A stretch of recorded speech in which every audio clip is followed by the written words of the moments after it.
المسلسل يا جماعة بتاع سفاح الجيزة، اللي هو واحد سفاح وعمال بيقتل في مراته وبيقتل في كل اللي بيقابله يعتبر. احنا يعني كلنا بنتفرج على المسلسل دول، بس انتوا ما لفتش نظركم ان ممكن اللي حصل له دوت والتأثير كل اللي جراله في حياته ده كانت دي نتيجة إهمال الأهل لولادهم. بجد يا جماعة، يعني قلة التربية وقلة الوعي و... والأنانية ممكن تطلع بجد سفاحين. ممكن انت بتتخانق انت ومراتك او انت وجوزك، والفكرة كل واحد فيكم من يطلع من الموضوع وهو ثابت للي قدامه ان هو اللي صح، وانتوا اساسا هتطلعوا سفاحين، هتطلعوا مجرمين نتيجة الضغط النفسي اللي جواهم. بجد بجد، اي زوج وزوجة شايفين نفسهم غير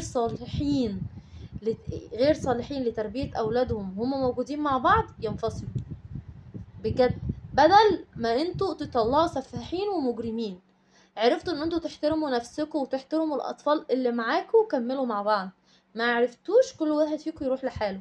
لان بجد بالوضع يعني اللي بقى موجود وبقى منتشر في الدنيا اللي حوالينا ديت، لا بجد بقى كده مرض، وكده بجد هنطلع سفاحين ومجرمين.